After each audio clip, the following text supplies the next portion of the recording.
students, welcome back to Bosco Campus Vision. In the previous session we discussed share valuation under multiple growth model. So in this session we are moving on to the next topic, that is price earning ratio model or multiplier approach. So in the previous session we were discussing the share valuation under dividend capitalization models and dividend growth models. So that two models comes under the dividend discounted models. So ഇതുവരെ നമ്മൾ share valuation നടത്തിയത് ഡിവിഡൻറ്റിൻ്റെ capitalisation ബേസിസിലും growth ബേസിസിലും dividend discount ചെയ്തുകൊണ്ടാണ് നമ്മൾ share valuation നടത്തിയത്. So ഇനി നമ്മൾ നോക്കാൻ പോകുന്നത് ഇതിൽ നിന്നും ടോട്ടലി ഡിഫറെൻ്റ് ആയിട്ടുള്ളൊരു അപ്രോച്ചാണ്. സോ ഷെയർ വാല്യൂഷൻ്റെ തുടക്കത്തിൽ ഇൻട്രൊഡക്ഷൻ സെക്ഷനിൽ തന്നെ നമ്മൾ പറഞ്ഞിരുന്നു മെയിനായിട്ട് 3 മോഡൽസ് ആണ് ഉള്ളത്. Dividend capitalisation model, dividend discount model and the third one is earning price ratio model. So we have already discussed the various models that comes under dividend capitalization model and dividend growth model.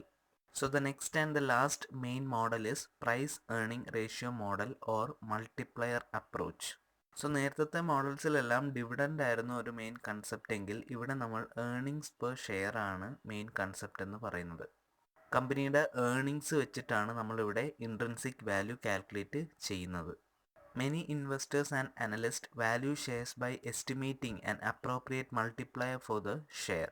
The price earning ratio, that is PE ratio, is the most commonly or popular multiplier used for the purpose.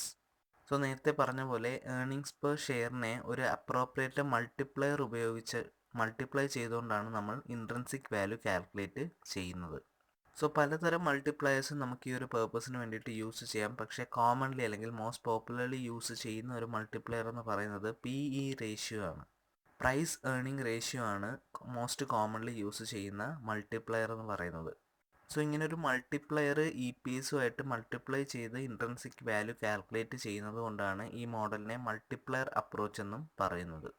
And the three main elements that is required under this model are current market price, earnings per share and price earning ratio. So ഈ ഒരു മോഡലിൽ നമുക്ക് share valuation നടത്താൻ വേണ്ടുന്ന main 3 elements ആണ് current market price, earnings per share and price earning ratio. So current market price നമുക്കറിയാം മാർക്കറ്റിൽ നിന്നും അവൈലബിൾ ആകുന്ന ആ കമ്പനിയുടെ കറണ്ട് പ്രൈസ് ആണ്. സോ കറണ്ട് മാർക്കറ്റ് പ്രൈസ് എന്ന് പറയുന്നത് മറ്റ് 2 എലമെൻറ്റ്സിനെ വെച്ച് കമ്പയർ ചെയ്യുമ്പോൾ ഈസി ആയിട്ട് അവൈലബിൾ ആകുന്ന ഒരു സോഴ്സാണ്. നെക്സ്റ്റ് 2 എന്ന് പറയുന്നത് ഏർണിങ്സ് പെർ ഷെയറും പ്രൈസ് ഏർണിംഗ് റേഷ്യോ ആണ്. സോ ഇത് കമ്പനിയുടെ ഫിനാൻഷ്യൽ സ്റ്റേറ്റ്മെൻറ്റ്സിൻ്റെ ബേസിസിലാണ് നമ്മൾ കാൽക്കുലേറ്റ് ചെയ്യുന്നത്. സോ ഈ 2 എലമെൻറ്റ്സിനെ കുറിച്ച് നമുക്ക് ഡീറ്റെയിൽ ആയിട്ടൊന്ന് നോക്കാം. First one is earnings per share. Earnings per share is calculated as a company's profit divided by the outstanding shares of its common stock. So ആ പേര് സൂചിപ്പിക്കുന്നത് പോലെ തന്നെ ഏർണിങ്സ് പെർ ഷെയർ ആണ്. ഒരു ഷെയറിൻ്റെ പുറത്ത് കമ്പനിക്ക് കിട്ടുന്ന ഏർണിങ്സിനെയാണ് ഏർണിങ്സ് പെർ ഷെയർ എന്ന് പറയുന്നത്. സോ 10,000 രൂപയാണ് ടോട്ടൽ ഏർണിങ്സ് എങ്കിൽ ടോട്ടൽ ഒരു 1000 ഷെയർസ് ഉണ്ടെന്ന് വിചാരിക്കുക. സോ 1000 ഷെയർസിൻ്റെ ഏർണിംഗ് ആണ് 10,000 എന്ന് പറയുന്നത്. സോ അവിടുത്തെ ഒരു ഷെയറിൻ്റെ ഏർണിംഗ് എന്ന് പറയുമ്പോൾ 10,000 ഡിവൈഡഡ് ബൈ 1000, അതായത് 10 രൂപയാണ് ഒരു ഷെയറിൻ്റെ ഏർണിംഗ് എന്ന് പറയുന്നത്. അതാണ് ഏർണിങ്സ് പെർ ഷെയർ എന്ന് പറയുന്നത്. The higher a company's EPS, the more profitable it is considered to be. So earnings per share high ആണെങ്കിൽ അത് കമ്പനിയുടെ പ്രോഫിറ്റബിലിറ്റിയുടെ ഇൻക്രീസ് ആണ് കാണിക്കുന്നത്. കൂടുതൽ EPS ഉള്ള ഒരു കമ്പനി മോർ പ്രോഫിറ്റബിളും കുറഞ്ഞ EPS ഉള്ള ഒരു കമ്പനി ലെസ് പ്രോഫിറ്റബിളും ആയിട്ടാണ് കണക്കാക്കുന്നത്. So the earnings after tax EAT available for the equity share holders is taken for the calculation. So earnings after tax അല്ലെങ്കിൽ പ്രോഫിറ്റ് ആഫ്റ്റർ ടാക്സ് ആണ് നമ്മൾ ഈ ഒരു കാൽക്കുലേഷൻ പേർപ്പസിന് വേണ്ടിയിട്ട് യൂസ് ചെയ്യുന്നത്. സോ ടാക്സ് ഒക്കെ അടച്ചതിന് ശേഷവും പ്രിഫറൻസ് ഷെയർ ഹോൾഡേഴ്സിന് അവരുടെ പേയ്മെൻറ്റ് അല്ലെ ഡിവിഡൻഡ് നൽകിയതിന് ശേഷം ബാക്കി വരുന്ന എമൗണ്ട്, സിംപ്ലി പറയുകയാണെങ്കിൽ ഇക്വിറ്റി ഷെയർ ഹോൾഡേഴ്സിന് അവൈലബിൾ ആയിട്ടുള്ള ഏർണിങ്സ് ആണ് നമ്മൾ ഏർണിങ്സ് പെർ ഷെയറിൻ്റെ കാൽക്കുലേഷന് വേണ്ടിയിട്ട് യൂസ് ചെയ്യുന്ന പ്രോഫിറ്റ് എന്ന് പറയുന്നത്. സോ ഏർണിങ്സ് പെർ ഷെയറിൻ്റെ ഫോർമുല വളരെ സിമ്പിളാണ്. Profit available to equity share holders divided by number of outstanding equity shares. So ഇവിടെ എടുക്കുന്ന പ്രോഫിറ്റിൻ്റെ കാര്യമാണ് നേരത്തെ പറഞ്ഞത്. എല്ലാ പേയ്മെൻറ്റും നടത്തിയതിന് ശേഷം പ്രിഫറൻസ് ഷെയർ ഹോൾഡേഴ്സിന് അവരുടെ ഡിവിഡൻഡ് എല്ലാം കൊടുത്തതിന് ശേഷം ബാക്കി വരുന്ന ആ ഏർണിങ്സ് ആണ് ഇവിടെ യൂസ് ചെയ്യുന്നത്. ആ എമൗണ്ട് നമ്മൾ total number of equity shares വെച്ച് ഡിവൈഡ് ചെയ്യുമ്പോൾ നമുക്ക് ഏർണിങ്സ് പെർ ഷെയർ കിട്ടും. Next is PE ratio, that is price earning ratio. It relates a company's share price to its earnings per share. So കമ്പനിയുടെ share പ്രൈസും earnings per ഷെയറും തമ്മിലുള്ള relationship കാണിക്കുന്ന ഒരു റേഷ്യോ ആണ് പ്രൈസ് ഏർണിംഗ് റേഷ്യോ എന്ന് പറയുന്നത്. So P E ratio calculate ചെയ്യാനുള്ള ഫോർമുല അത് തന്നെയാണ് share price divided by earnings per share. It is usually expressed as number of times of EPS to its price. So P E ratio എന്ന് പറയുന്നത് number of times ആണ് represent ചെയ്യുന്നത്. So ഇപ്പോൾ ഒരു example പറയുകയാണെങ്കിൽ P E ratio എന്ന് പറയുന്നത് 5 ആണെന്ന് വിചാരിക്കുക, 5 ടൈംസ് ആണെന്ന് വിചാരിക്കുക. കമ്പനിയുടെ EPS എന്ന് പറയുന്നത് 50 റുപ്പീസ് ആണെന്ന് വിചാരിക്കുക. സോ ആ കമ്പനിയുടെ ഷെയർ പ്രൈസ് എന്ന് പറയുന്നത് 5 ടൈംസ് ഓഫ് EPS ആയിരിക്കും, അതായത് 5 ഇൻറ്റു 10, അതായത് 50 റുപ്പീസ് ആയിരിക്കും കമ്പനിയുടെ ഷെയർ പ്രൈസ് എന്ന് പറയുന്നത്. സോ ഒരു കമ്പനിയുടെ EPSൻ്റെ എത്ര ടൈംസ് ലാർജർ ആണ് കമ്പനിയുടെ ഷെയർ പ്രൈസ് എന്ന് കാണിക്കുന്ന റേഷ്യോ ആണ് പ്രൈസ് ഏർണിംഗ് റേഷ്യോ എന്ന് പറയുന്നത്. സോ ഈ പ്രൈസ് ഏർണിംഗ് റേഷ്യോയുടെ വേറൊരു പ്രത്യേകത എന്താണെന്ന് വെച്ച് കഴിഞ്ഞാൽ കമ്പനിയുടെ സ്റ്റോക്ക് ഓവർ വാല്യൂഡ് ആണോ അണ്ടർ വാല്യൂഡ് ആണോ എന്ന് നമുക്ക് മനസ്സിലാക്കാൻ സാധിക്കും. Higher the PE ratio, the company stock is said to be overvalued, and lower the PE ratio, the company stock is said to be undervalued. So PE ratio higher ആണെങ്കിൽ overvalued എന്നും PE ratio lower ആണെങ്കിൽ undervalued എന്നാണ് നമ്മൾ മനസ്സിലാക്കേണ്ടത്. So ഈ ഒരു PE ratio വെച്ചിട്ട് മാത്രം നമുക്ക് ഷെയർ വാങ്ങിക്കാൻ പറ്റത്തില്ല, അണ്ടർവാല്യൂഡ് ആണെന്ന് വെച്ച് നമുക്ക് വാങ്ങിക്കാൻ പറ്റത്തില്ല. ചിലപ്പം കമ്പനിയുടെ വേറെ എന്തെങ്കിലും കാരണത്താലാവും അത് അണ്ടർവാല്യൂഡ് ആയിട്ട് നിൽക്കുന്നത്. ജസ്റ്റ് ഒരു സിമ്പിൾ അനാലിസിസ് നടത്തുമ്പോൾ അണ്ടർവാല്യൂഡ് ആണോ ഓവർ വാല്യൂഡ് ആണോ എന്ന് നമുക്ക് PE റേഷ്യോ വെച്ച് ഐഡൻറ്റിഫൈ ചെയ്യാൻ സാധിക്കും. And there are mainly 2 kinds of PE ratio, that is forward PE ratio and trailing PE ratio. So forward PE ratio എന്ന് പറയുമ്പോൾ ഫ്യൂച്ചറിലെ PE റേഷ്യോ, അതായത് ഫ്യൂച്ചറിലെ ആൻറ്റിസിപ്പേറ്റഡ് ആയിട്ടുള്ള റിപ്പോർട്ട്സ് ഒക്കെ വെച്ചിട്ട് കാൽക്കുലേറ്റ് ചെയ്യുന്ന PE റേഷ്യോ ആണ് ഫോർവേഡ് PE റേഷ്യോ എന്ന് പറയുന്നത്. അതേപോലെ ട്രയലിംഗ് PE റേഷ്യോ എന്ന് പറയുമ്പോൾ ഹിസ്റ്റോറിക്കൽ ഡേറ്റ ഉപയോഗിച്ച് കാൽക്കുലേറ്റ് ചെയ്യുന്ന PE റേഷ്യോ ആണ് ട്രയലിംഗ് PE റേഷ്യോ എന്ന് പറയുന്നത്. And historical PE ratio, market PE ratio, average PE ratio, industry PE ratio or PE of similar companies may be used for the purpose. So situation അനുസരിച്ചിട്ടുള്ള PE ratio ആണ് നമ്മളിവിടെ share വാല്യൂഷൻ്റെ കാൽക്കുലേഷന് വേണ്ടിയിട്ട് use ചെയ്യുന്നത്. So in case ഇപ്പോൾ ഒരു പുതിയ കമ്പനിയാണ്, so അവർക്ക് PE റേഷ്യോ കാൽക്കുലേറ്റ് ചെയ്യണമെങ്കിൽ അവർക്ക് ഹിസ്റ്റോറിക്കൽ ഡേറ്റാസ് ഒന്നും അവൈലബിൾ അല്ല.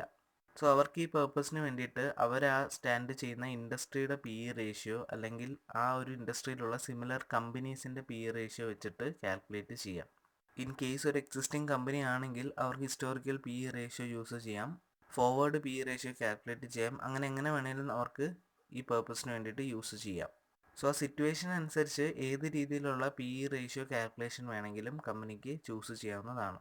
സോ മെയിനായിട്ടും 3 എലമെൻറ്റ്സ് ആണ് നമുക്ക് ഈ ഒരു കാൽക്കുലേഷന് വേണ്ടിയിട്ട് വേണ്ടുന്നത്: current share price, earnings per share and PE ratio. So ഈ 3 എലമെൻറ്റ്സിനെ കുറിച്ചുള്ള കാര്യങ്ങൾ നിങ്ങൾക്ക് ക്ലിയർ ആണെന്ന് വിശ്വസിക്കുന്നു. So next we will move on to the calculation of the share valuation under this price earning ratio model. So the intrinsic value of a share is taken as the current earnings per share or the forecasted future earnings per share times the appropriate PE ratio for the share. So simply പറയുകയാണെങ്കിൽ earnings per ഷെയറും PE ratio ആയിട്ട് multiply ചെയ്തിട്ടാണ് നമ്മളിവിടെ intrinsic value calculate ചെയ്യുന്നത്. So ഇൻട്രഡക്ഷനിൽ പറഞ്ഞ പോലെ earnings per ഷെയറിൻ്റെ ബേസിസിലാണ് നമ്മളിവിടെ share value calculate ചെയ്യുന്നത്. സോ അതിന് വേണ്ടിയിട്ട് നമ്മളിവിടെ ഉപയോഗിക്കുന്ന മൾട്ടിപ്ലയർ എന്ന് പറയുന്നത് PE റേഷ്യോ ആണ്. ഏർണിങ്സ് പെർ ഷെയറിനെ മൾട്ടിപ്ലയറായ PE റേഷ്യോ കൊണ്ട് മൾട്ടിപ്ലൈ ചെയ്ത് കിട്ടുന്ന വാല്യൂ ആണ് ഇവിടുത്തെ ഇൻട്രൻസിക് വാല്യൂ എന്ന് പറയുന്നത്. സോ ഈ കൺസെപ്റ്റ് ഒന്ന് ക്ലിയർ ആവാനായിട്ട് നമുക്കൊരു എക്സാമ്പിൾ നോക്കാം. If the current earnings per share of a share is ₹8 and if the investor feels that the appropriate PE ratio for the share is 12, then calculate the intrinsic value. So വളരെ simple ആയിട്ടുള്ളൊരു problem ആണ്. നമുക്ക് വേണ്ടുന്ന current EPSും തന്നിട്ടുണ്ട്, appropriate PE റേഷ്യോയും തന്നിട്ടുണ്ട്. So നമുക്ക് സിമ്പിളായിട്ട് intrinsic value ഇവിടെ കാൽക്കുലേറ്റ് ചെയ്യാം. സോ EPS എന്ന് പറയുന്നത് 8 റുപ്പീസ് ആണ്, PE റേഷ്യോ എന്ന് പറയുന്നത് 12 ടൈംസ് ആണ്. So the intrinsic value is equal to EPS into PE ratio, that is equal to 8 into 12. So ഇവിടെ ഷെയറിൻ്റെ ഇൻട്രൻസിക് വാല്യൂ എന്ന് പറയുന്നത് 96 റുപ്പീസ് ആണ്. സോ 8 റുപ്പീസ് EPS ഉള്ള ഒരു ഷെയറിൻ്റെ കറണ്ട് മാർക്കറ്റ് പ്രൈസ് എന്ന് പറയുന്നത് 96 റുപ്പീസ് ആണ്. സോ ഇവിടെ ഓൾറെഡി EPSും PE റേഷ്യോ എല്ലാം ഡയറക്റ്റ് ആയിട്ട് ക്വസ്റ്റനിൽ തന്നെ തന്നിരുന്നു. ഇനി ഒരു ഇൻവെസ്റ്ററിൻ്റെ പോയിന്റ് ഓഫ് വ്യൂവിൽ നിന്ന് ചിന്തിക്കുകയാണെങ്കിൽ നമ്മൾ നേരത്തെ പറഞ്ഞ പോലെ ആ സിറ്റുവേഷൻ അനുസരിച്ചുള്ള PE റേഷ്യോ നമുക്ക് ഈ കാൽക്കുലേഷൻ പർപ്പസിന് വേണ്ടിയിട്ട് യൂസ് ചെയ്യാവുന്നതാണ്. എക്സിസ്റ്റിംഗ് കമ്പനീസ് ആണെങ്കിൽ ഹിസ്റ്റോറിക്കൽ PE റേഷ്യോയും, ഇനി ഒരു പുതിയ കമ്പനി ആണെങ്കിൽ ഇൻഡസ്ട്രിയുടെ PE റേഷ്യോ അല്ലെങ്കിൽ മാർക്കറ്റിൻ്റെ PE റേഷ്യോ അല്ലെങ്കിൽ ആ ഇൻഡസ്ട്രിയിൽ തന്നെ സിമിലർ കമ്പനീസിൻ്റെ PE റേഷ്യോ ഉപയോഗിച്ച് നമുക്ക് ഈ കാൽക്കുലേഷൻ ചെയ്യാവുന്നതാണ്. സോ ഇവിടെ കമ്പനിയുടെ ഏർണിങ്സിൻ്റെ ബേസിസിൽ ഒരു മൾട്ടിപ്ലയർ ഉപയോഗിച്ചാണ് നമ്മൾ ഇൻട്രൻസിക് വാല്യൂ കാൽക്കുലേറ്റ് ചെയ്തത്. ആദ്യത്തെ 2 മോഡൽസിലും ഫുള്ള് നമ്മൾ ഡിവിഡൻറ്റിൻ്റെ പീരീഡും ഗ്രോത്തും ഡിസ്കൗണ്ടിങ്ങും ഒക്കെ വെച്ചിട്ടാണ് ഇൻട്രൻസിക് വാല്യൂ കാൽക്കുലേറ്റ് ചെയ്യുന്നത്. സോ അതിൽ നിന്നും ഡിഫറൻറ്റും വളരെ സിമ്പിളും ആയിട്ടുള്ളൊരു അപ്രോച്ചാണ് പ്രൈസ് ഏർണിംഗ് റേഷ്യോ മോഡൽ എന്ന് പറയുന്നത്. So here is an assignment question. If the current EPS of a share is ₹6 and if the investor feels that the appropriate PE ratio for the share is 15, then calculate the intrinsic value. നമ്മളിവിടെ ചെയ്ത അതേ ക്വസ്റ്റ്യൻ്റെ മോഡലാണ്. So please work it out. So in this session we discussed the concept of price earning ratio model and the share valuation or the calculation of the intrinsic value under this model. Hope all are clear with the topic. Thank you.